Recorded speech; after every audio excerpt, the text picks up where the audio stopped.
5월 24일 우리 공화당 최고위원회의를 시작하겠습니다. 오늘은 박근혜 대통령께서 불법 이신강도 중투쟁 1516일째 되는 날입니다. 오늘 최고위원회의가 우리 6.25 항쟁 재판이 있었습니다. 오늘 최고위원회에서도 이런 얘기가 있었습니다만, 아무튼 2017년 3월 10일 헌법재판소 앞에서 수십 명이 정상을 입고 5분이 돌아가셨는데도 한 사람도 처벌 받은 사람도 없고, 또 공식적인 정부의 사과도 없었습니다. 3월 10일에 이 관련자들은 반드시 법정에 세우겠다라는 것이 우리 공화당의 입장이고, 그와 동시에 6월 25일 벌어졌던 공권력에 의한 폭력 행정대집행법 위반, 또 103분이 진단서를 끊는 참사가 일어난 겁니다. 오늘 재판에서도 얘기했지만은 이 관련 인사들도 반드시 법정에 세우겠다는 것이 우리 공화당의 입장입니다. 그래서 오늘 재판 과정에서 서울시 관련자, 경찰 관련자, 또 용역업체 관련자, 또 용역업체 폭력에 의해서 기소된 기소자들 전체를 증인 신청을 요청했습니다.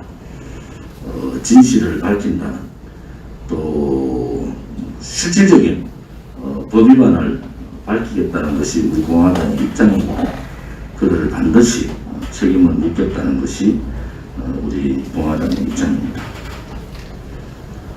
한미 정상회담은 결국 우리가 생각하는 대로 법외교, 군력외교 외교를 하고 왔습니다. 6.25 참전 용사시고 중공군을 섬멸했던 렐프 포킷 주니어 참전 용사 앞에 좌파들 행태를 그대로 나타내면서 무릎 꿇고 그분의 무릎에 손을 올리는 문재인을 보면서 대한민국의 백선엽 장군을 그렇게 몽열스럽게 했던 그들이 과연 또 6월 6일 현충일날 몇 년 전 현충원 앞에서 우리의 순국선열 6.25 참전 용사들이 보는 앞에서 우리의 선배들을 그렇게 몽열했던 문재인의 민낯을 우리는 봤습니다. 좌파들의, 소위 사회주의 공산주의자들의 행태입니다. 자기들의 이익을 위해서는 언제라도 입장을 바꾸고, 언제라도 자기 양심이 없는, 마음에도 없는 행동들을 하는 것이 문재인을 비롯한 좌파들의 행태다, 이렇게 봅니다. 이번 한미정상회담에서 미국이 강력한 입장을 문재인한테 전달했습니다. 첫 번째는 북핵 문제는 돌이킬 수 없는 현안이다 라는 부분과, 두 번째는 문재인이 멀쩡한 원전 폐기를 하고 또 대한민국의 원전을 사양산업으로 만들어버린 데 대해서 미국 측은 한국의 원전 기술을 인정하고 원전 수출에 공동으로 같이 가자, 이렇게 얘기하는 것을 보고 거기서 희죽거리고 있는 문재인의 모습에서 정말 이중적인 인간의 모습을 우리는 봤습니다. 대한민국의 원전 기술이 세계 최고의 기술이고 안전성에서 최고 최고라는 것은, 또 건설에서도 가장 짧은 공기에 가장 안전한 원전을 만들 수 있다는 것을 다 알면서 소위 말하는 좌파들의 독두가시 노릇을 하고 원전 산업을 사양산업화 만들어버린 문재인이 미국 가서 무엇을 느꼈겠습니까? 대한민국 원전이 얼마나 훌륭한 원전인가. 미국이 같이 손잡고 수출산업으로 수출을 하자 할 정도의 원전을 가지고도 거짓으로 원전 폐기를 했는 문재인의 민낯을 봤습니다. 우리는 한미 원전 수출 이전에 대한민국의 원전부터 제자리로 돌려야 됩니다. 이제는 원전 폐기가 실패했다는 것을 밝히고 대한민국 원전부터 제자리로 돌리는 그러한 입장을 밝혀야 된다. 또 하나는 다자안보 기능, 소위 말하는 코드 문제에 대해서 미국이 정식적으로 입장을 밝힌 겁니다. 문재인이 그렇게 하기 싫었던 반중블락에 끌려 나가는 문재인의 모습을 보면서 참으로 미국 바이든 정부가 올바른 선택을 했다, 이렇게 봅니다. 또한 남중국해, 즉 대만 해협에 대한 부분도 명확하게 했고, 또 미사일 사거리 해제라는 부분도 했습니다. 결국은 문재인 정부가 이제 중국에다가 어떤 형태로 중국에 구걸할 건가 라는 부분도 우리가 눈여겨볼 필요가 있습니다. 한미 정상회담에서 문재인의 모습을 보면서 또 박근혜 대통령께서 정상외교, 특히 한미 안보 외교의 훌륭하신 모습을 비교해보면 비교 자체가 되지 않는다. 이번에도 혼밥과 찬밥 신세를 보면서 대한민국의 국민의 자존심은 무너졌습니다. 대한민국의 국격도 무너진 거예요. 이제 미국의 부통령이 악수하기 싫은 악수를 하고 손을 닦는 모습을 보면서 참 문재인스럽다라는 표현을 할 수밖에 없는 그러한 상황입니다. 국민의힘이 김종인 영감 때부터 시작해서 5.18 정신 개성하자, 이렇게 대대적으로 떠들고 있어요. 어제는 노무현의 통합정신 개성하자, 뭐 이렇게 또 난리들이에요. 이제 기왕의 건국 대통령 사진, 대한민국을 먹고 살게 했는 박정희 대통령 영정 사진 다 내리세요. 내려놓고 김대중, 김영삼, 노무현의 사진을 붙이는 것이 국민의힘답다. 속마음은 좌파들, 소위 말하는 사회주의자들한테 가 있으면서 보수 국민들을 속이고 보수 국민들을 우습게 보는 그러한 행태들은 도저히 용서할 수가 없는 우리 자유우파 국민을 배신한 행위다. 국민의힘의 권리당원의 반 이상이 영남권이고 그 중에 대부분이 경북권이 많은데 이 권리당원을 그냥 선거 때만 되면 이용하고 당대표 선거 때도 이용하고 뭐 그냥 이용만 해쳐먹는 이제 국민의힘을 영남의 자유우파 국민들이 버려야 됩니다. 자유우파 국민들이 왜 또 속고 또 모멸당하고 그런 길을 갈 필요가 어디 있습니까? 당당하고 문재인 좌파 독재 정권과 싸우고 힘든 국민들을 대변하는 우리 공화당과 함께 하면은 이 나라는 바뀌게 되는 겁니다. 여러분이 이제는 더 이상 속지 마십시오.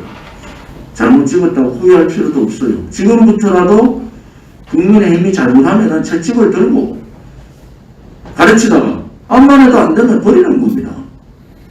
국민의힘을 버리면은 자동 해체되지 않겠습니까? 국민의힘을 버립시다. 뭐 지금 나경원, 조의룡, 이준석, 김웅 등등 이 탄핵 세력들이 당대표 하겠다고 지금 난리예요. 이준석 보니까 뭐 서울시장 가서 박 대통령 흉내 내기를 합디다. 탄핵 잘 됐다고 박 대통령 묻고 가자고 그렇게 떠들던 놈들이 때만 되면은 박 대통령 이용하고 또 자포들은 박 대통령 탓하기 하고 그런 정치인들의 모습을 보면서 나이가 젊다고 다 젊은 게 아닙니다. 정말 영웅 같은 애국심이 있어야 되고 국민을 사랑하는 애민심이 있어야 되고 정말 자유우파의 핵심이 자유민주 체제를 수호하겠다는 그러한 체제 수호 정신이 없는 그러한 젊음은 젊음이 아니죠. 그러한 젊음이 아닙니다. 얼마나 적지 생각은 다 늙어버린 그런 인간 이하의 짓들을 하고 있는 작태들을 보면서 참 안타깝다. 이제 특히 영남에 있는 그 국민의힘 당원분들께서 무섭다는 걸 보여줘야 돼요. 그들을 아주 강하게 유승민이가 대구 내려오면은 눈치 보고 철철철 하다가 도망가잖아요. 그렇게 보여주면 정치인들이 겁을 내는 겁니다. 대통령 선거가 이제 10개월 정도 앞으로 다가와 있는데 현명한 자유우파 국민의 판단이 필요하다. 저는 그렇게 봅니다. 오늘 오전에 대변인 포함해서 우리 이기호 불법 행정 대입행과 관련된 형사재판이 있었습니다. 저도 참고를 했었는데 대변인께서 그 말씀을 진술을 하셨는데 어떤 대대적인 증인 신청을 하고 6.25 불법 행정 대집행이 불법적인 공권력의 행사였고 그리고 우리 공화당 당원들이 그의 불법 행정 대집행에 맞서서 정당 공의를 했다는 내용의 말씀을 하셨습니다.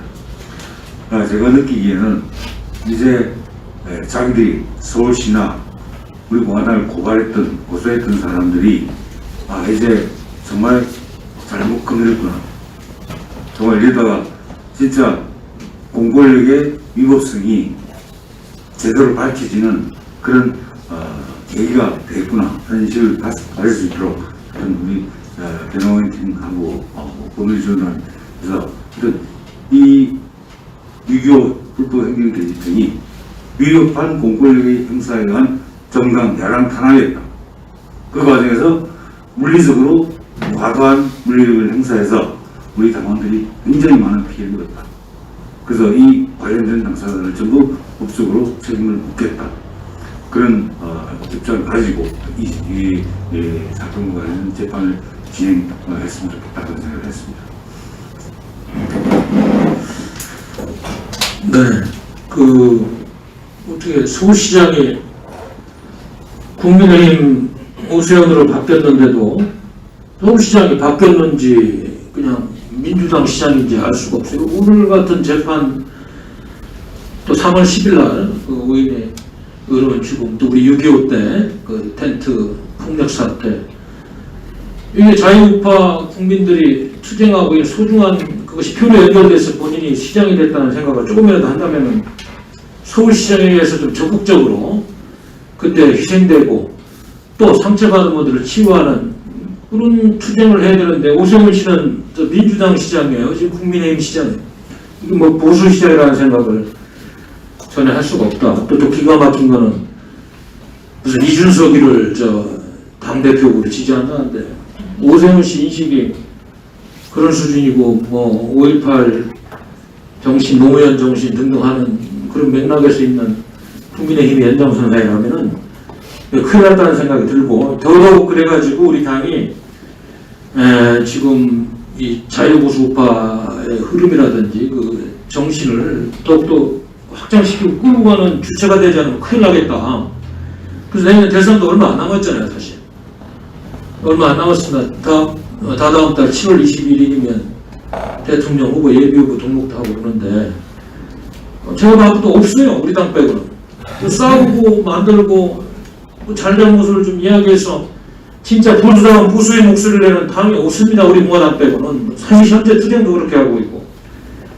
그래서 우리 당이 좀 더 적극적으로 전선을 만들고 또 적극적으로 대통령 선거에 대비하는 그런 행보를 통해서 대대적인 투쟁 전선을 만들고 국민의힘이 왜 해체해야 되는지도 그러한 노선을 통해서 국민한테 알리고 저게 절대로 보수여당이 역할이 안 된다는 것을 좀 알려야 되겠다는 생각을 강하게 하게 됐습니다. 더군다나 요즘 일부 물지각한 탄핵 세력들이 또 저쪽 주사파 세력들하고 장난해가지고 이원직 정부제나 뭐 내각제 개헌, 물론 뭐 이름은 어떻게 될지 모르겠어요.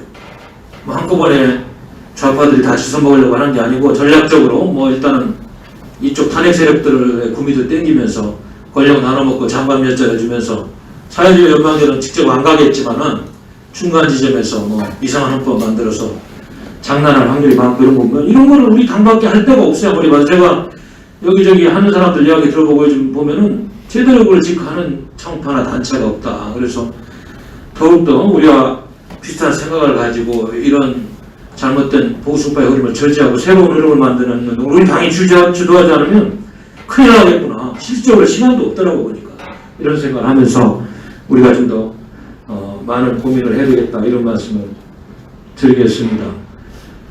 아까도 모두의 대표님도 말씀하셨습니다만 어떻게 문재인 씨 미국 가서 뭐 제가 수차례 분석을 하고 제가 박태우 구국담론에서도 여러 차례 얘기했습니다만 역시 대한민국 언론들은 이 정권을 어떻게든 좀 미워하고 뭐 이런 쪽으로 또 이 방미 성과에 대해 이야기하고 이런 걸 보면서 한치의 그런 발전이 없고 이번에 미국에서 문재인 씨가 한 외교적 성과는 백신 55만 명분 또 군인들 그것도 이제 한미연합훈련을 재개하는데 부담이 없게끔 미국에서 일단 군인부터 좀 맞추라고 해서 그거 확보한 건데 물론 미사일 지침을 개정해서 사거리를 확보한 거는 그거는 미국에서 일부러 중국을 견제하려고 원래부터 여기 한반도에 중거리 미사일을 배치하는 대신 한국으로 하여금 그 미사일 사거리 제한을 풀어주고 그 중국 공산당을 견제하는 미사일 전략으로 가는 그 축에 있었기 때문에 그건 새로운 건 아닙니다. 논의가 됐던 거고 그런 거 보면은 우리 대기업들이 44조 원 투자한다고 물론 미국과의 기술동맹, 반도체 동맹, 최첨단 6G까지 보면서 가는 그런 좋은 뜻도 있습니다만은 우리가 준 것에 비해서 미국에서 얻은 거는 너무 적고 너무 미비하다. 그리고 이제 회담단 주변에서 흘러나오는 이런저런 이야기들 이런 거를 돌이켜보면은 우리 국민들 생명권하고 직결된 백신 확보를 최소한 1000만 명분을 해도 실패한 외교인데 아마도 제 느낌에는 뭐 다른 건 뭐 북한 눈치 보고 또 얘기를 해야 되니까 판문점 선언하고 뭐 이런 것들 좀 한 번 더 평화 프로세스 그거를 늦춰가 또 이 문재인 씨가 얼마나 또 거기 실무자들이 그 준비할 때 얘기했겠어요. 그것만큼 꼭 넣어야 된다. 뭐 그런데 너무 이야기하고 실질적으로 국민들한테 도움 안 되는 또 이제 종북 노선 그거 폐기 못하고 눈치 보는 정부다 보니까 그런 이야기 쪽으로 전략을 가다 보니까 백신 확보하는데 저는 외교적으로 실패했다고 저는 개인적으로 그렇게 분석을 하고 있습니다. 아마 틀리지 않을 겁니다. 그래서 이번 외교에서는 이거 제가 보기에는 너무 준 거에 비해서는 너무나 적은 걸 얻었고 또 바이든 대통령이 절대로 대북 해제 없다는 것이 가장 중점이고 물론 뭐 대화를 하겠다는 얘기 대화도 조건이 있잖아요. 과거에 싱가포르 합의처럼 핵시설 신고도 안 하고 거짓말하고 영변에 고철 덩어리 그런 거 버린다고 협상장에 나오지 말고 실질적으로 정직하게 대화할 만한 조건을 가지고 나오라는 그런 큰 전제가 있는 거기 때문에 얻은 건 아무것도 없는 겁니다. 그나마 이제 대만 문제, 남북의 문제 중에서 공동성명서에 명시하면서 우리 주한미군 역할로 지금 변경되고 있잖아요. 이제 북한만 방어하는 게 아니고 동북아의 전략군으로 세계 글로벌 동맹 체제로 재편되는 이런 와중에 있기 때문에 이거 명시한 거는 바이든 행정부의 엄청난 승리죠. 주사파 정권에 대해서 우리 정부가 이걸 중국 공산당의 앞으로의 압박과 그런 엇박질을 뭐 어떻게 막을지 걱정이 됩니다. 또 워싱턴에서 한 얘기 다르고 서울에서 얘기 다르고 과거에 그럴 것처럼 그러면 더 큰 철퇴를 받을 텐데 끝까지 좀 정신 차리고 코드의 중요식을 인식한다고 문구에 들어갔으니까 연장선상에서 코드 문제를 좀 결론을 지어서 이 정부가 마지막으로 정권 끝나기 전에 좀 가입을 했으면 그것이 결국 한미동맹을 공고하는 길이다.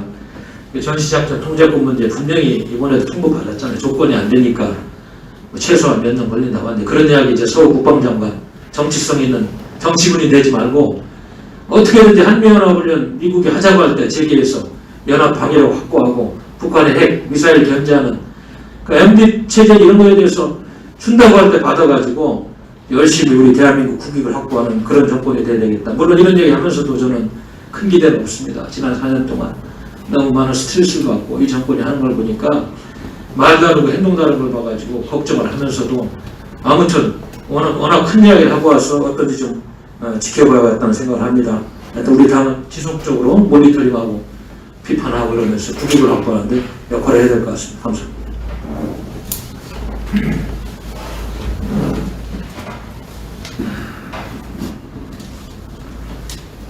네, 박근혜 대통령님 주제는 1516일입니다. 요새 들어서 당 밖에 계신 몇 분들을 만나보고 있는데 참으로 사람들은 자신의 문제가 아니면은 쉽게 넘어간다. 그리고 남들에 대한 비판을 너무 쉽게 한다라는 생각이 들었습니다. 이제 박근혜 대통령님 시절에 이제 나이 든 사람을 많이 쓴다라고 하는 지적이 끊임없이 나왔었고 그 꼬리표가 현재도 많이 돌아다니고 있는 것 같습니다.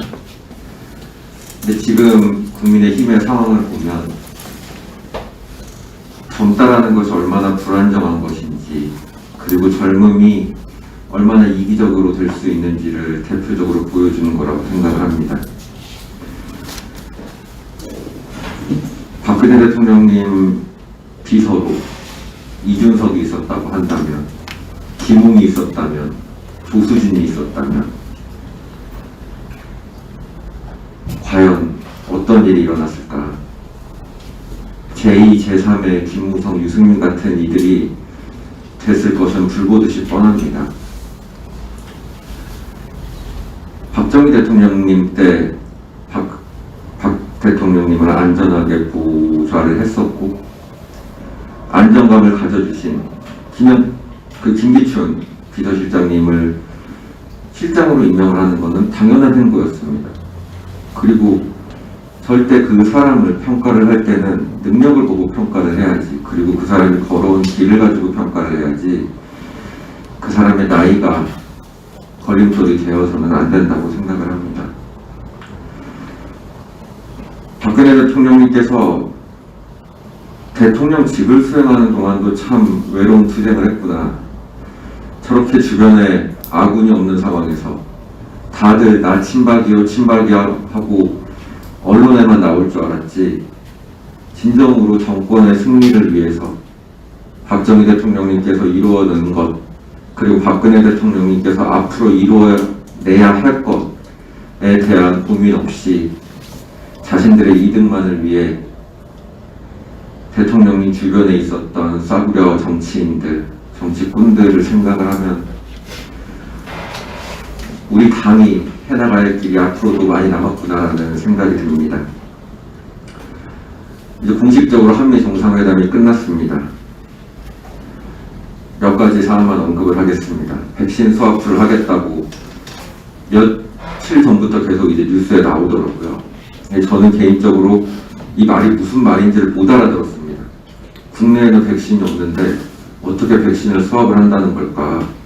지나고 나서 생각을 해보면 앞으로 우리가 받을 백신을 가지고 미국과 협상을 하겠다는 말이었던 것 같은데, 뭐 공이 김선달도 아니고 말도 안 되는 애시당초 불가능한 상황이었기 때문에 따로 평가를 하진 않겠습니다.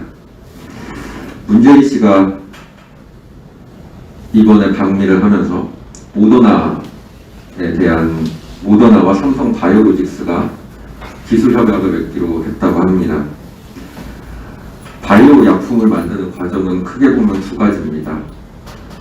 원재료, 원물질을 생산하는 과정과 병입 단계, 즉 이제 프로덕트를 만드는 그 상품을 만드는 두 가지 단계로 나눠져 있는데, 실제로 대부분의 특허권은 앞부분, 원재료를 만드는 부분에 몰려져 있고, 그 특허 관련돼서도 하나도 못 받고 결국 mRNA와 그 나노파티클의 지질층 이 두 가지 원료를 수입을 해서 모더나가 주면 그걸 받아서 혼합해서 멸균 포장하는 역할, 그게 삼성 바이오로직스의 역할로 확정이 됐습니다.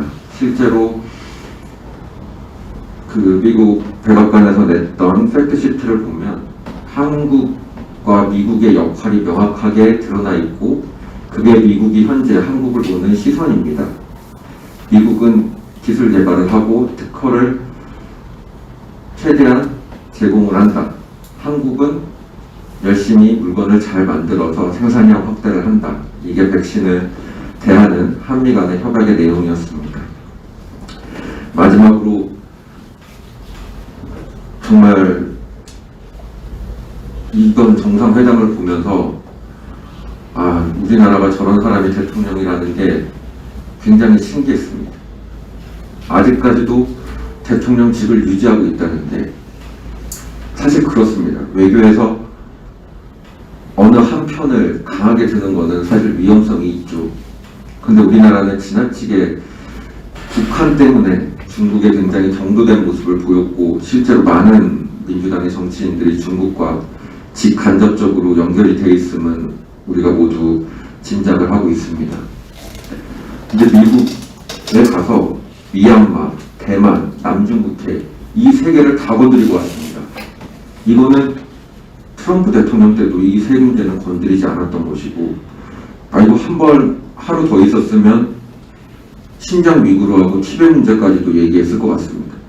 홍콩 문제 얘기하면서 완전 반중 투쟁하는 대통령이 되지 않았을 거라는 생각이 들 정도로, 이분은 이 세 가지 미얀마라든지 대만 독립 문제, 그리고 남중국해 남진아의 문제가 중국의 사활이 걸린 문제라는 것을 대통령을 4년 하면서도 깨닫지 못하는 사람이었던 것 같습니다. 이미 서류에 도장을 사인을 하고 본인 입으로 대만 문제에 관해서 언급을 했는데, 뒤로 어떤 또 핑계를 대고 어떤 거짓말을 또 해댈지 매우 우려스럽습니다. 감사합니다. 2021년 5월 17일 월요일부터 5월 23일 일요일까지 우리공화당 서명대 주간 운영 결과입니다. 서울입니다. 서울시당팀이 종로 5가 광장시장 입구에서 강동구 갑팀이 3일 동안 천호 이마트 앞 명일역 4번 출구에서, 강서을팀이 청량역 4번 출구에서, 관악구 갑팀이 관악구 삼성동 육동시장 입구에서 서명을 받았습니다. 관악구 갑팀 첫 서명대 축하드립니다. 구로구팀이 2호선 봉천역 1번 출구 앞, 서대문구팀이 은평구 진관사 입구, 송파구 병팀이 8호선 장지역 1번 출구, 송파을팀이 이틀 동안 장지역 3번 출구 가든5 사거리, 잠실역 8번 출구 인도상에서 서명을 받았습니다. 양천구팀이 오곡로 311 목동 이마트 앞에서, 은평구팀과 서울시당팀 연합이 청량리역 4번 출구, 중랑구 을팀이 이틀 동안 마무산 극락사 입구, 중화역 2번 출구에서 서명을 받았습니다. 성동구팀과 풍물탄팀 연합이 왕십역 5번 출구에서, 나라봉팀과 영등포구 갑팀 연합이 도림천역 2번 출구 신정교 밑에서,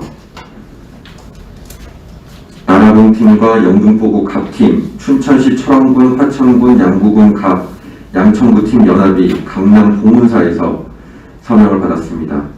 사랑방 두린의 팀이 이틀 동안 우이역 2번 출구에서, 서청대 기도의 팀이 강남역 1번 출구, 서초갑 목련팀이 이수역 2, 3, 4번 출구, 진추모팀이 이틀 동안 롯데백화점 앞 영등포역 광장에서 서명을 받았습니다. 부산입니다. 부산시당팀이 3일 동안 시민공원 남문 1호 대동간호학원역 서면국민은행 앞에서 서명을 받았습니다. 금정구 연제구팀이 연산역 12번 출구에서, 북구 사상구 강서구팀이 나흘 동안 북구 덕천동 구룡사 입구 한성모터사 서부산 유통단지 사거리 인도, 사상 서부터미널 사상전철역 5번 출구와 북구 덕천동 뉴코아 아울렛 앞에서 서명을 받았습니다. 사하구팀이 3일 동안 시민공원 남문 2호 동네 메가마트 앞 서면 국민은행 앞에서 서명을 받았습니다. 진구 동래구팀이 나흘 동안 초읍 어린이대공원 동래역 1번 출구 부전시장 부전농협 앞 부산역 횡단보도 앞에서 서명을 받았습니다. 마지막으로 해운대팀이 해운대 하나포럼 앞에서 서명을 받았습니다. 대구입니다. 대구시당연합이 팔공산 갑바위 동화사 입구 1주문에서 서명을 받았습니다. 달서구 병팀이 두류공원 문화예술회관 앞, 대구 서구팀이 대구 서구청 앞 첫 서명대를 열었습니다. 북구 갑팀, 북구 을팀 연합이 3일 동안 팔공산 갑바위 앞길 주차장 입구, 칠성시당 마당공원, 칠곡 운암역 사거리에서 서명을 받았습니다. 중구 남구팀이 앞산공원 고산골 수덕사 앞에서, 달성군팀이 이틀 동안 달성군 다사 문양역, 달성 오포 송해공원에서 서명을 받았습니다. 인천입니다.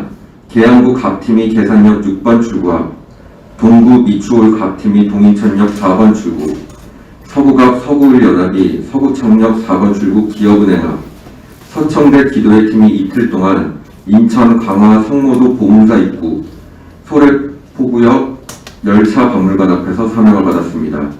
대전입니다. 대전시당팀이 이틀 동안 대전 동구중앙로 다비치 안경원 앞 대전역 서광장에서 서명을 받았습니다. 또 대전시당이 중앙로 다빈치 안경원 앞에서 서명을 받았습니다. 울산입니다. 울산시당팀이 이틀 동안 울주군 언양시장 장날 농협 앞에서 남구 신정시장 기업은행 앞에서 서명을 받았습니다. 경기입니다. 경기 북부팀이 의정부 경전철 중앙역 앞, 광명시팀이 7호선 철산역 2번 출구, 구리시팀이 돌다리 사거리 구리역, 김포시 갑팀이 김포시장, 남양주시팀이 이틀 동안 광릉내 공선사 버스정류장에서 서명을 받았습니다. 부천시팀이 부천역 남부역 광장에서, 서안양 1팀이 안양 이천이라 올레 앞 사거리, 성남시팀이 성남 모란시장 장날, 수원시팀이 수원 지동시장, 안산시 단원구 갑팀이 상록수역, 중앙역, 선부역 광장, 화랑유원지, 호수공원 5군데에서 총 서명을 받으셨습니다. 용인시 갑팀이 와우 정사주차장, 의왕시 과천시팀이 과천대공원역 2번 출구, 의정부 을팀이 의정부 제1시장 뱅뱅사거리, 평택시 을팀이 서정리역, 화성시팀이 화성용주사, 경기광주팀이 경안시장에서 서명을 받았습니다. 강원입니다. 강릉시 소령시팀이 강릉중앙시장 은행나무 인근에서, 원주시 갑팀, 원주시 을팀연합이 원주중앙시장 농협 앞, 춘천시 철원군 화천군 양구군 갑팀이 남춘천역 1번 출구 풍물시장 앞에서 서명을 받았습니다. 충북입니다. 충북 도당팀이 이틀 동안 청주 명장사, 청주 육거리 시장에서 서명을 받았습니다. 충남입니다. 충남 도당팀이 온양 오천역 앞에서, 서산시 태안군팀이 서산 국민은행 앞 버스 승강장 옆에서 서명을 받았습니다. 경북입니다. 경산시 팀이 이틀 동안 경산시 진양읍 3주 아파트, 경산 자인시장 5일장에서 서명을 받았습니다. 경주시 팀이 경주 입실농협 앞, 상주시 문경시 팀이 문경 화령 가은장날, 안동시 예천군 팀이 예천읍 천보당 사거리, 영천시 청도군 팀과 달성군 팀이 영천 은혜사 주차장에서 서명을 받았습니다. 경남입니다. 마산 회원구 팀이 마산 회원구 삼합사, 마산 연합팀이 마산 어시장 크로코다일 앞, 마산 하포구 신세계백화점 앞에서 서명을 받았습니다. 제주입니다. 제주 도당팀이 제주 탐라 문화광장에서 서명을 받았습니다. 세종에서 중앙당 봉사단이 세종시 조치원 전통시장에서 여추위가 불법 탄핵 찬성당 국민의힘 규탄 집회 및 1인 피켓 시위를 국민의힘 당사 앞에서 하셨습니다. 서명인수 15,850명, 일반 당원 3,167명, 책임 당원 670명, 총 서명인수 15,850명, 당원 3,837분이 우리 공화당의 새로운 식구가 되셨습니다. 전주에 비해 서명 인원, 서명 운영팀이 2배 가까이가 늘었습니다. 앞으로도 더 힘찬 서명대 활동을 부탁드리도록 하겠습니다. 당원 동지 여러분들 한 주 동안 정말 고생 많이 하셨습니다. 감사합니다.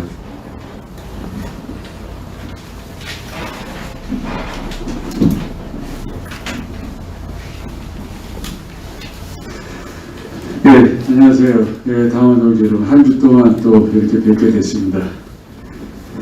정말 지난주에 그 한미 정상회담에서 문재인이 미국에 갔을 때 그 영전을 받는 모습을 보고 참 대한민국, 자유대한민국 국민으로서 참 모멸감을 느꼈습니다. 어떻게 한 나라의 대통령이, 그리고 우리가 한미 동맹으로서 이런 대접을 받는다는 게 참 좋아해야 될지 미워해야 될지 모르겠습니다. 이렇게 한미 동맹이 무너지고 있습니다. 그래서 그곳에서 바이든이 6.25 참전용사에게 영예 훈장을 수여하는 이런 해프닝이 벌어졌습니다. 당신 나라를 지켜준, 목숨 걸고 지켜준 6.25 참전 용사들을 이렇게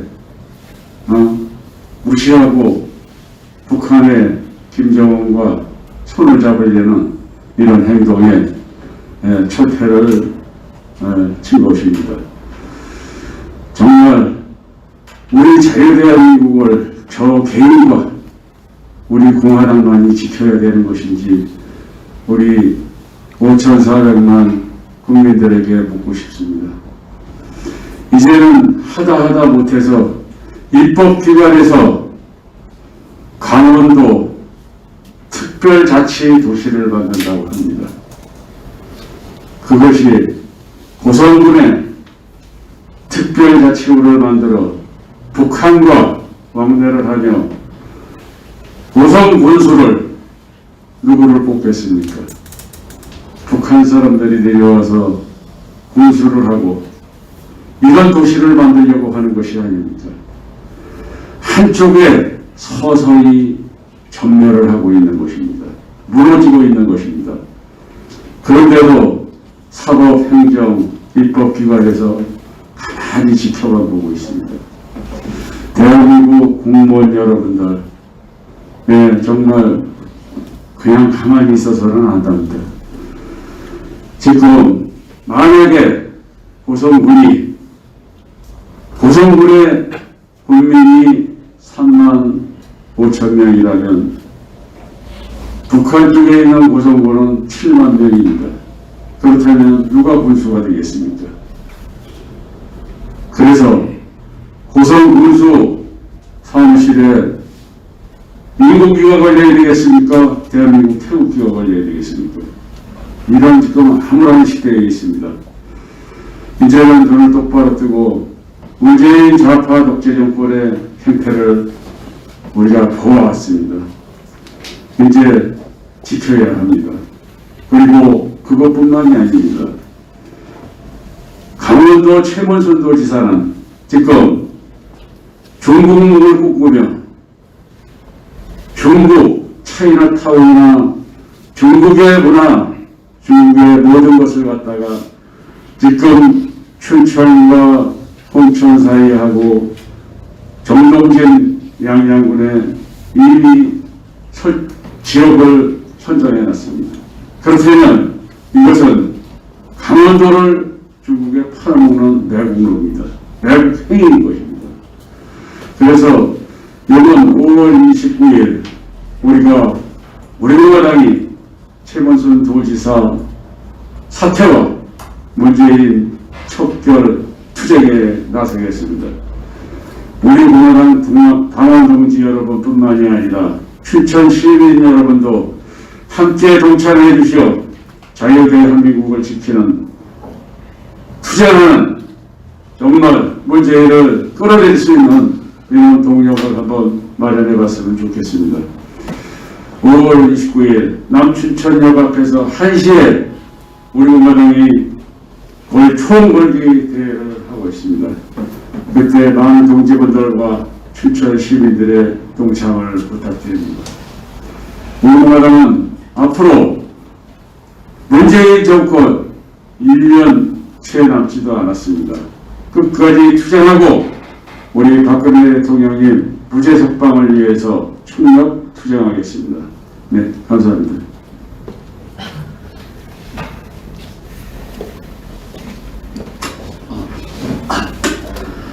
지난 한 주 정말 많은 일이 있었습니다. 우리 공화당에게, 아니 대한민국에게 무엇보다 중요한 5.16 혁명 제60주년이 있는 주간이었지만 대한민국에서 우리 공화당 말고 그 누구도 5.16을 혁명이라고 얘기하지 않고 있습니다. 자칭 보수정당이라는, 자칭 제1야당이라는 자들은 5.16에 대해서는 한마디 이런 방법 없이 5.18에 가서 무릎 꿇고 묘지 닦고 별의별 눈물 콧물을 다 짜는 모습을 여러분들은 보셨을 겁니다. 그리고 문재인 좌파 독재 정권이 미국으로 건너가 바이든 미 대통령과 만나서 말은 협상이고 말은 외교지만 진짜 다 뺏긴 호구 협상이었다. 아무것도 건지지 못한, 타이밍도 전략도 없었던 호구 협상이었음을 알만한 사람들은 다 알고 있습니다. 하지만 가장 우리가 또 봐야 될 것은 지금 드디어 풍문이 열렸습니다. 당대표를 뽑는다고 하는데 이번 당대표를 뽑는 과정 지나고 나면 급속도로 완전히 당 해체가 눈앞에 펼쳐진 국민의힘 당대표 선출을 눈앞에 두고 있습니다. 가장 특이점이라고 한다면 바로 젊은 층의 경험도 없는 젊은 세대들의 당대표 출사표겠죠. 그 중에 선두주자는 여러분도 아시겠지만 이준석일 겁니다. 이준석은 최근 2030 청년 세대들의 큰 지지를 받으면서 여기저기서 주목을 받고 있습니다. 바로 페미, 반페미 구도에서 페미니즘은 틀렸다 그러면서 젊은 남성들의 가려 부분을 긁어준 것입니다. 만약 저조차 박근혜 대통령 탄핵의 진실을 알지 않았다면, 그간 이준석의 행보에 대해 관심을 가지고 지켜보지 않았다면 이준석이 괜찮은 아이구나 하고 속았을지 모르겠습니다. 이준석은 이번에 서울시장 선거 그리고 부산시장 선거에서 국민의힘이 이겼던 원동력에 대해서 2030 젊은 층에게 국민의힘이 제시한 비전이라고 말을 했습니다.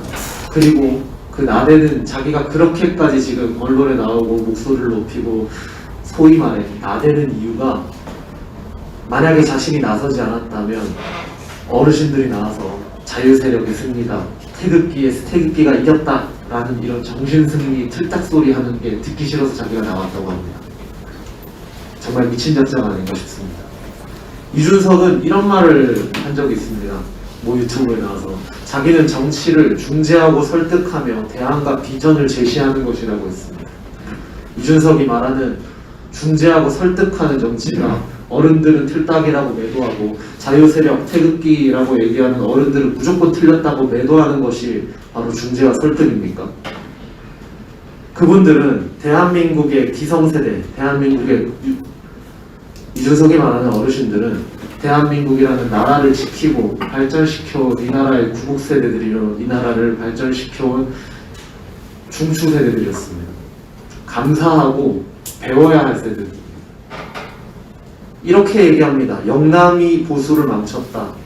아니죠. 영남이 보수를 망친 게 아니라 영남의 표만 받고 자신들의 권력만을 위해 그것을 이용해온 보수 정치인들이 보수를 망쳤고 보수 정당을 망쳤고 대한민국을 망쳤죠. 기성세대가 나라를 망친 것이 아니라 그분들의 애국심에 기생해서 나라를 지켜주기를, 나라를 발전시켜주는 바라는 마음에 기생해서 자신들의 욕심만 채웠던 정치인들이 잘못한 거 아닙니까? 이준석은 이렇게 하기에는 그런 어른들의 잘못된 판단은 막아야 된다고. 이준석이 말하는 설득은 어디 갔습니까? 중재는 어디 갔습니까? 대안은 어디 갔습니까? 젊은 세대들이 기성세대를 이해하지 못하는 것은 시대가 다르기 때문에, 세대가 다르기 때문에 당연할 겁니다. 그렇다면 정치를 한다는 그 작자가 그러한 가두교 역할을 해야 하지 않겠습니까? 어른들은 무조건 매도하고 젊은이들이 낫다는 것, 홍위병들이 나라를 뒤집는 방식과 매우 유사합니다. 이준석에게 경고합니다. 젊은 마스크, 그리고 옳은 말 좀 몇 마디 한다고 자기가 한 말, 자기한테 돌아오는 자승자박의 말을, 그리고 그런 부끄럽고 쓰레기 같은 말장난을 재발하지 않았으면 좋겠습니다. 같은 젊은이로서, 청년으로서 굉장히 부끄럽고 모멸감을 느낍니다. 보수 청년들이 어른들도 공경하지 못하고 어른들을 일방적으로 매도하고 틀딱이라고 하는 사람들은 보수 청년들이 아닙니다. 이준석의 말에 진정한 보수의 이념을 가진, 진정한 대한민국을 사랑하는 청년들은 굉장히 분노와 절망감을 느꼈을 것을 말씀드립니다. 감사합니다.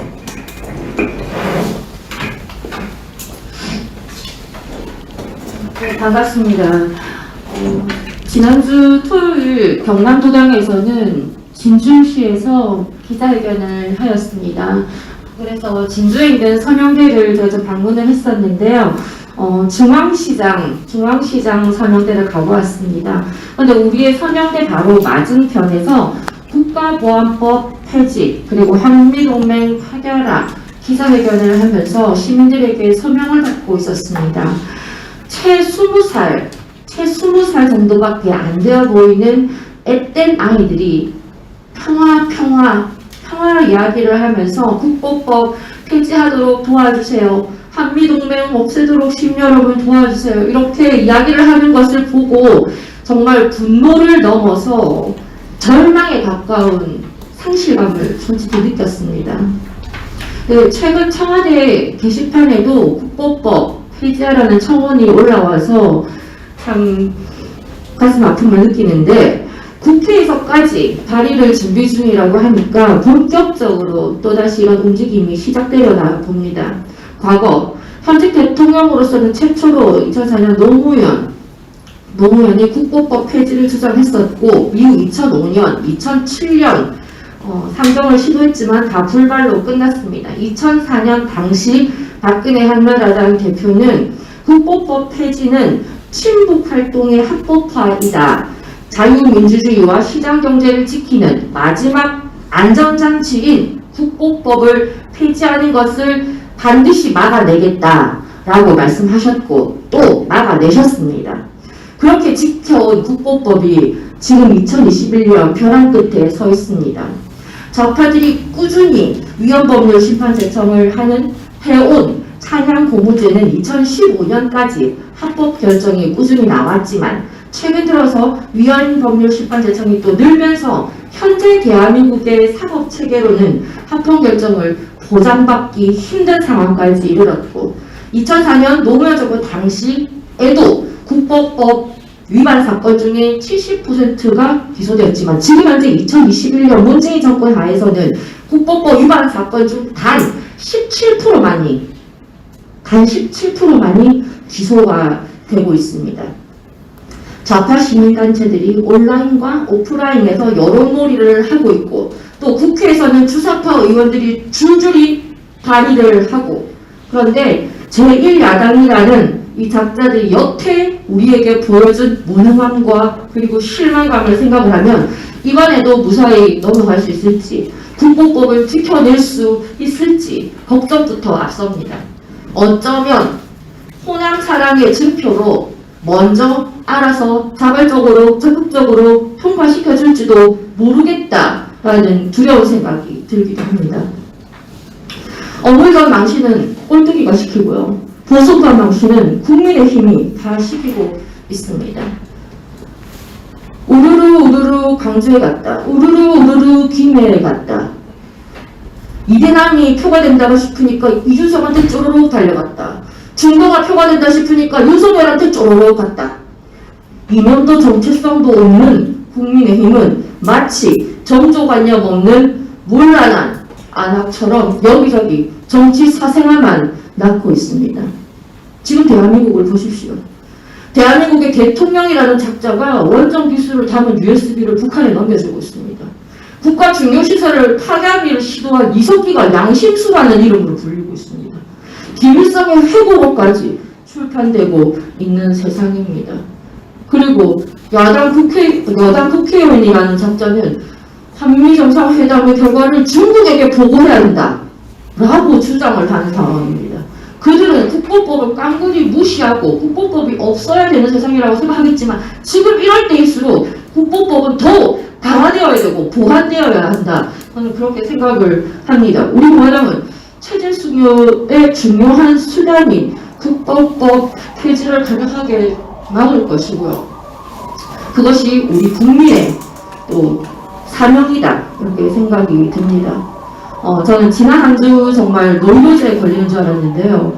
지난 한 주 TV를 틀면 전부 5.18. TV를 틀면 전부 노무현.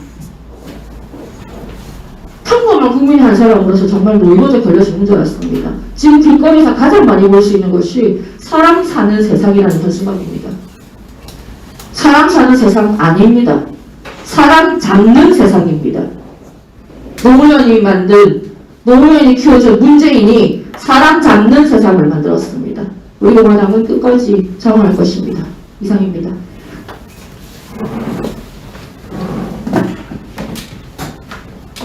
대한민국은 세계에서도 뛰어난 지도자들을 많이 보유하고 있습니다. 특히 이승만 대통령과 박정희 대통령은 세계 서상에서도 그 족적을 분명히 남기고 있습니다. 많은 나라에서 그들을 본받고자 강조합니다. 지난주 여러분들 잘 아시다시피 한미 정상회담이 열렸는데 세계 역사상 가장 최악의 대통령을 보고 있지 않나 생각합니다. 이러한 대한민국이 가지고 있는 가장 중요한 자산들을 다 잊어버리고 혼자서 여기 흘리고 저기 흘리고 다니고 이번 한미 정상회담에서 보면 문재인 정부는 또 입장을 바꿨습니다. 자기들이 트럼프 대통령 시대에 견지했던 자세들을 다 버리고 바이든 시대한테 그런 바꿔나가고 있습니다. 잘 아시다시피 평가는 거의 이익이 거의 없었다라는 게 기본적인 평가입니다. 왜 이렇게 됐을까요? 그동안 자기 중심을 지키지 못하고 제대로 된 전략과 전술을 펼치지 못한 탓입니다. 또 위급하니까 입장을 바꾼 겁니다. 이런 상황에서 이런 결과를 놓고 중국에 가서는 또 뭐라고 얘기할까요? 어떻게 입장을 바꿀까요? 북한의 김정은이한테 가서는 또 어떤 입장을 펼칠까요? 김여정이한테는 또 어떤 입장을 펼칠까요? 참으로 걱정스럽기 그지없습니다. 여기에 대응한 국내 주요한 대항 세력인 국민의힘은 전혀 기능을 하지 못하고 있습니다. 최근에 여러 젊은 국민의힘 정치인들이 나와서 이런저런 이야기들을 하고 있는데 원칙과 전혀 개념이 없는 그런 행동과 말을 서슴없이 하고 있습니다. 자기를 키워준 본인까지도 등에 칼을 꽂는 발언을 서슴지 않고 있는 그런 현상들을 보고 있는 상황입니다. 여기에 다시 한번 우리 공화당의 역사적 책임과 의무를 우리가 분명하게 느껴야 되지 않나 이렇게 생각을 하고 있습니다.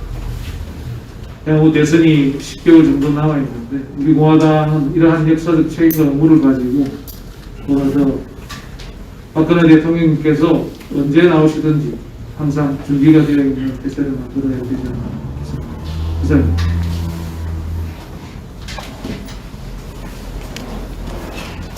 아무래도 국가 당상 간의 회담이 민족사나 세계사에 아주 중요한 일들 중에 하나입니다. 우리 대한민국 미국과의 관계에 있어서 한미 정상회담은 굉장히 역사적인 사건인데, 이번에 문재인과 바이든 대통령과의 그 정상회담을 통해서 우리들에게 많은 또 교훈과 역사적인 그런 가르침을 주고 있습니다.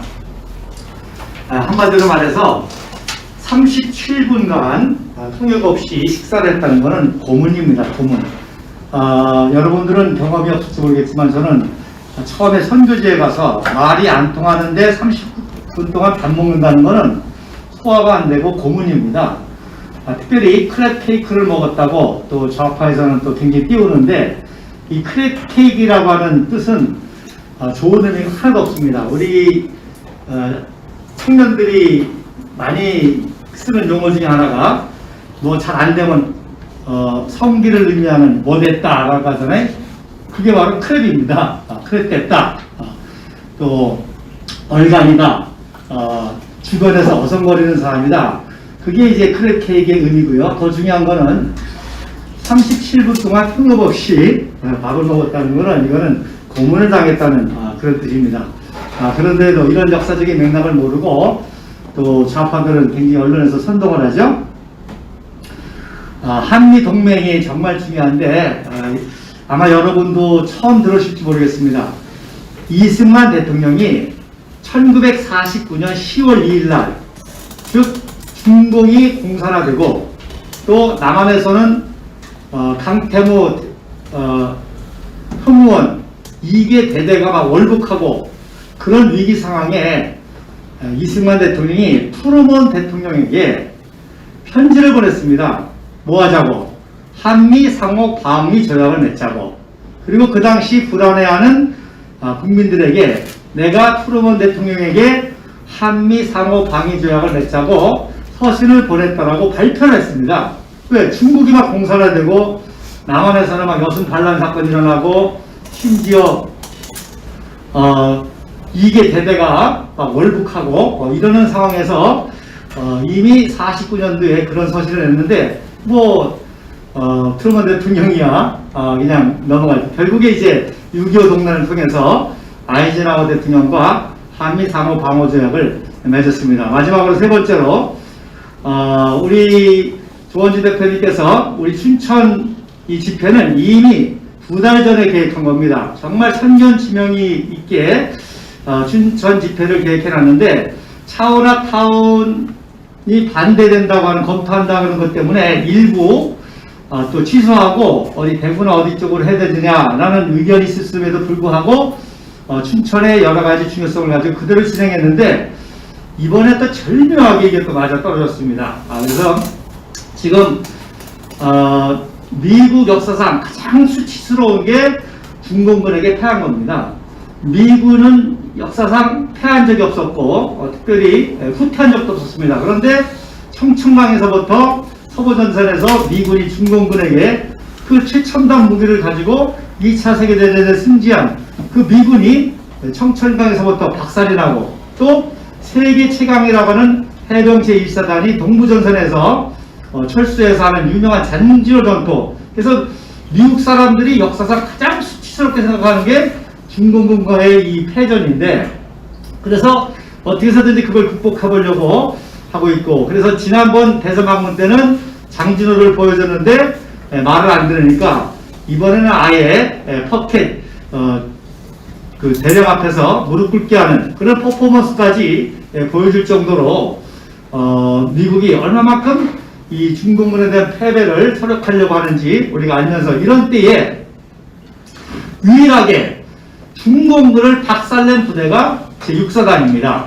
그래서 개전 초기에 북계군을 박살낸 게 6사단이고, 그 다음에 1951년 5월 27일부터 바로 중계군 3개 사단을 용문산에서 박살내고 그걸 추격해가지고 8호까지 가가지고 8호에 수장시킨 게 바로 국군 6사단입니다. 그래서 이게 어느 정도 센세이션한 사건인가 하니 지난번에도 얼핏 말씀드렸지만 미국의 최고 군 수뇌부가 춘천을 방문해서 장도영 준장한테 브리핑을 받았습니다.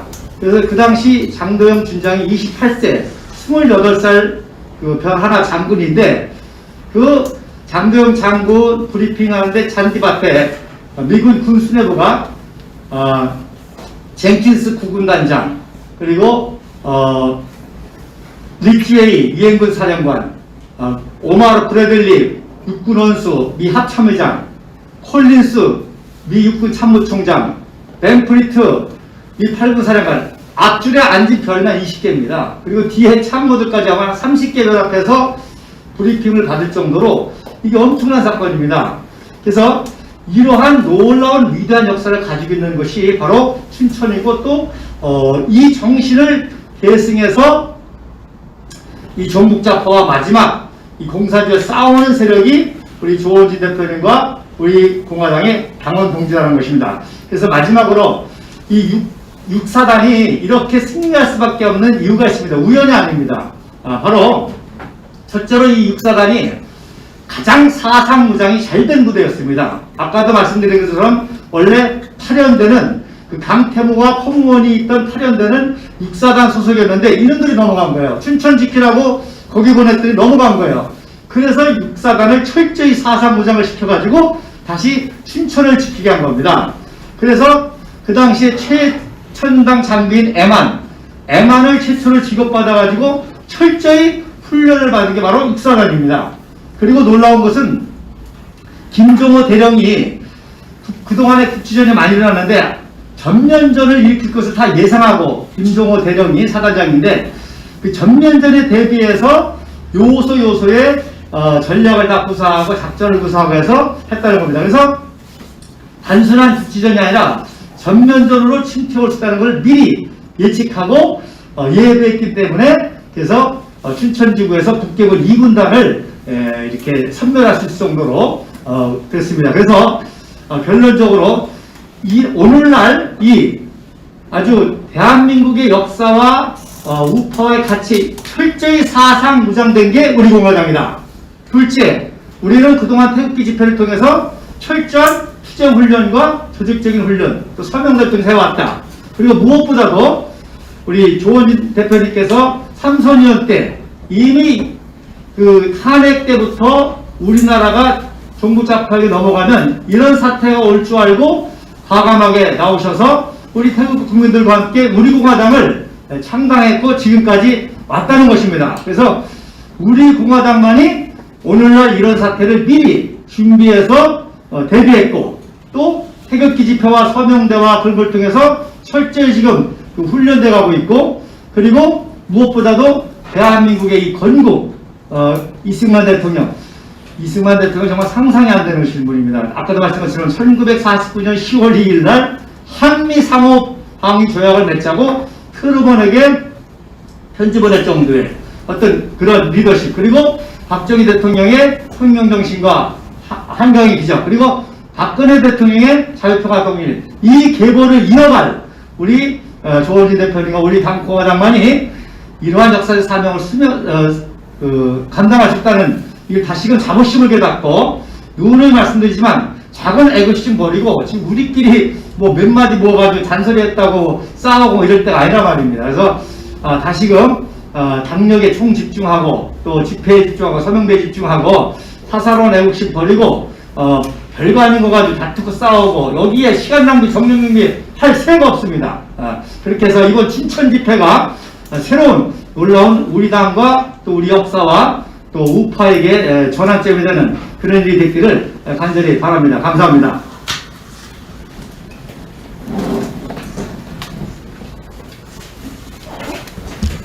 며칠간 대구와 경북, 경산, 경주, 울산까지 다녀왔습니다.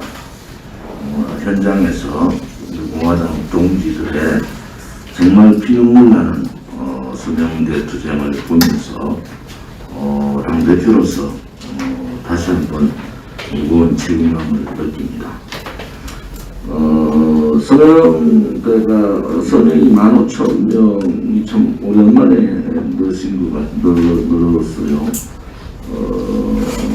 이번 주 보니까 지난 토요일 인천이 서명대가 5군데, 6군데 이렇게 또 시작을 하고, 대구 한 2군데가 새롭게 또 시작을 하고, 여러 군데에서 정말 그 애당 애국심에 서명 활동에 참여해 주신 분들께 감사를 드립니다. 이번 주 이달은 참 5.16 혁명의 달입니다. 다음 6월 달은 6.25 생전의 달입니다.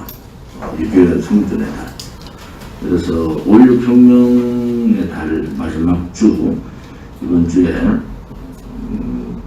5월 29일 차이나타운 반대, 또 북한 토주기식 강원도 특별자치도 반대, 이런 제목으로 노차이나 강원도 최문순 퇴진, 이런 이슈를 가지고 오후 1시에 남춘천역에서 집회를 가집니다. 우선 오전 11시에 춘천대첩 기념평화공원을 방문하고요. 그 가까운 곳에 에티오피아 참전 전적비 기념관이 있습니다. 같이 방문을 잠깐 하겠습니다. 오후 12시부터 충청 풍물시장 장보기 행사를 하고요. 오후 1시부터 남춘천역 1번 출구에서 일부 집회, 오후 4시에 중앙로타리에서 2부 집회를 가질 생각입니다. 많은 동지들, 많은 자유파 국민들이 함께 참여해서 사회주의자면서 종중주의자인 최문순 지사의 행위에 대해서 분노의 목소리를 내야 되겠습니다. 5월 27일 날 이번 목요일도 서울역 현송을 관련 집회, 그 집회가 평창올림픽이 평양올림픽 된다. 올림픽 자체가 김정은에게 이용당하는 올림픽이 된다 해서 김정은 화형식을 했잖아요. 김정은 화형식 안에서는 고소고발 안 됐을 거예요. 그 좌파 중에서도 정말 그 골수 좌파들이 저를 고발을 했는데 그 2심 선고가 있습니다. 괴롭히는 거죠. 괴롭히는 거. 제가 서두에 말씀드린 대로 우리 공화당도 이제 이 좌파들을 좀 괴롭혀야 될 것 같아요. 또 우리 공화당을 음해하는 그런 음해 세력들, 오른쪽이라 하면서 우리 공화당을 음해하고 또 저질스러운 말들을 하고 있는 자들을 용서하면 안 될 것 같습니다. 이제는 법정을 세우고 끝까지 그들의 잘못을 파헤쳐야 됩니다. 지금 법률국에서도 나무위키에 의도적인 우리 공화당에 대한 거짓 명예훼손을 하고 있는 부분에 대해서도 수사 의뢰가 아마 들어갔을 겁니다. 그냥 놔두면 안 될 것 같아요. 그리고 같이 있어봤던 사람들은 다 압니다. 우리 공화당 내부에서도 당에 대해서 이상한 소리 하는 사람들 용서할 수가 없어요. 그게 바깥에서 당대표 기회로 민주실로 다 들어옵니다. 들었던 사람들이 가만히 있으면 모르는데 들었던 사람들 얘기 다 해요. 들었던 사람들이. 그래서 바깥에 이 분당 혹은 해당 행위자도 있지만 내부에 적들은 더 나쁘다. 전국에 동지들이 피눈물 나는 투쟁을 하고 있는데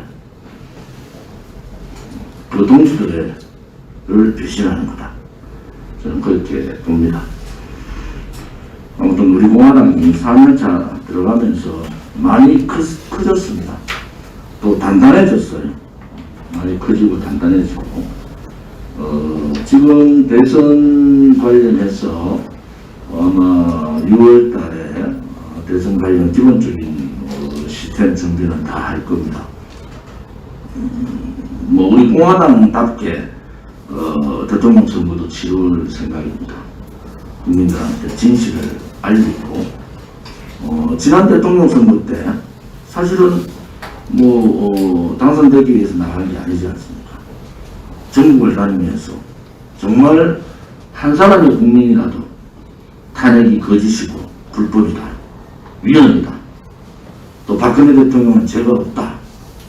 문재인 그때만 해도 문재인 좌파 이 독재를 예상을 했고 지금 나가서 했던 뭐 그 당시에 홍준표나 뭐 유승민이나 그런 소위 분열 세력들 다 놔놓고 우리 공화당만 가지고 분열 세력이라고 몰았던 그 자들이 지금 바짝 한번 보고 싶어요.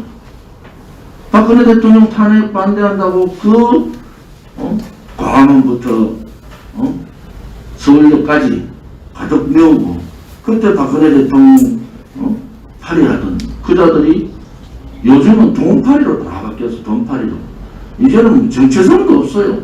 사람에 대한 긍정도 없어. 돈만 되면 따라간다. 돈만 되면. 우리 공화당은 그래 할 수 없는 겁니다. 제가 어느 분이 저한테 뭐 이런저런 그래도 이제 박근혜 대통령 얘기를 좀 적게 하면 안 되냐고 그래서 제가 그랬어요. 대한민국이 진실이 없고 정의가 없는데 어떻게 나라라고 할 수가 있습니까? 국가는 정의로워야 되고 국민은 국가를 믿을 수 있는 진실된 나라가 돼야지. 그래야지 대한민국은 대한민국이 되는 거 아닙니까? 우리는 힘들어도 그 길을 가기 때문에 뭐 두려움은 없어요. 뭐 제가 지금 현재 검찰 기소권이 5건 돼 있습니다. 눈 하나 깜짝 안 합니다. 그동안에는 언젠가는 자유우파들이 하나로 뭉쳐야 되겠다 생각해서 웬만한 음해나 그런 명예훼손 이런 건 참고 넘어갔는데 뭐 법률자문위원회에서도 그렇고 법률팀에서도 이제는 절대 용서하지 않는다. 끝까지 추적해서 끝까지 법정에 세워야 된다. 라는 각오를 하고 오늘 최고위원회에서도 그런 입장들을 논의를 했습니다.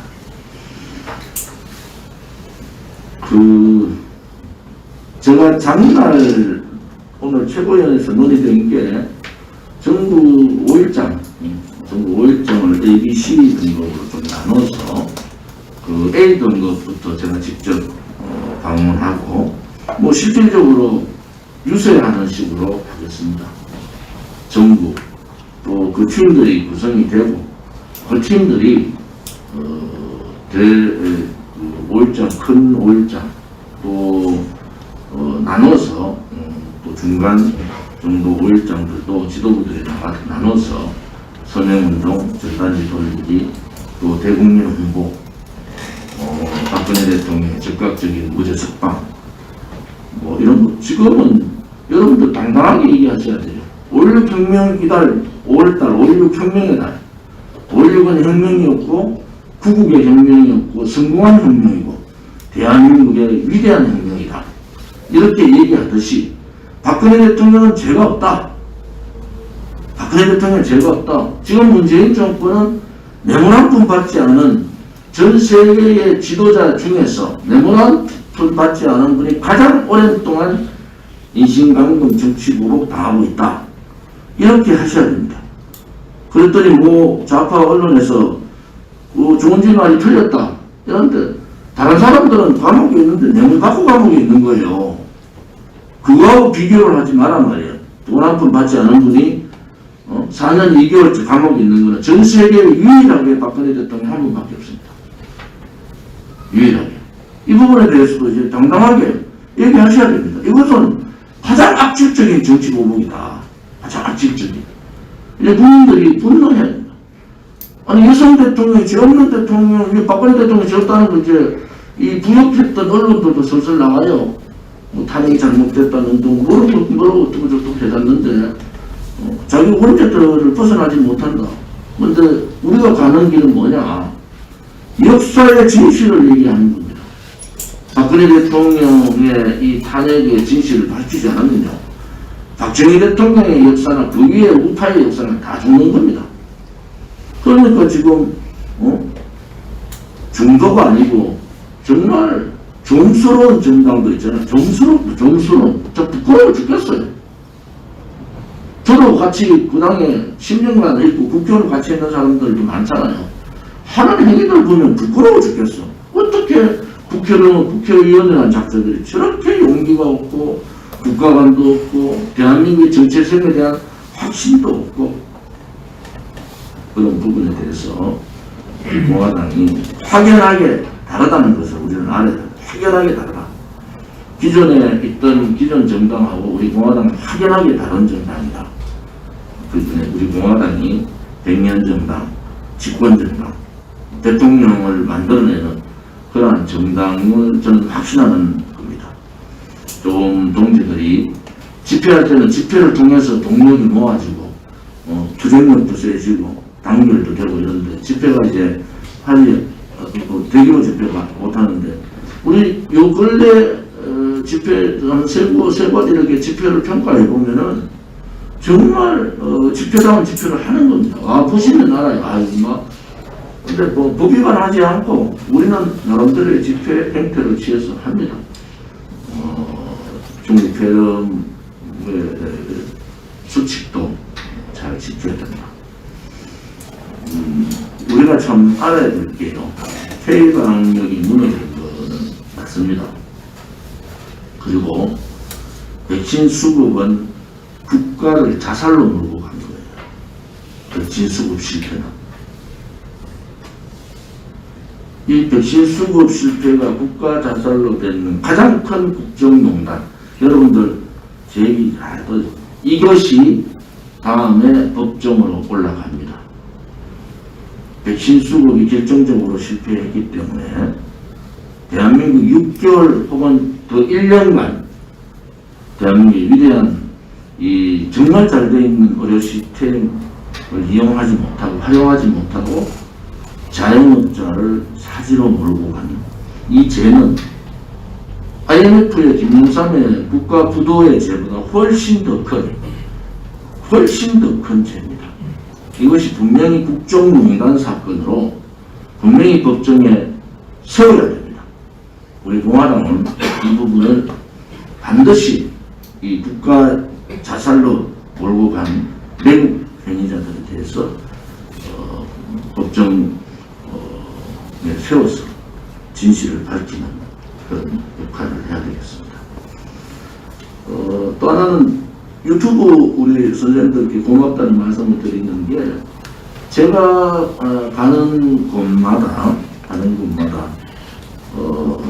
오늘 설명하시는 분들 되게 많이 젊어졌어요. 그걸 확연하게 좀 느끼고 있어요. 또 가는 데마다 유튜브가 다 있습니다. 하나 내지 2개 유튜브가 다 있어요. 제가 대구 몇 군데 하고 경산, 경주, 울산 이렇게 다녀왔는데 아무튼 시간을 내서 우리 외국 유튜버들이 함께 해줬을 때 대해서 당을 대표해서 다시 한번 감사의 말씀을 드립니다.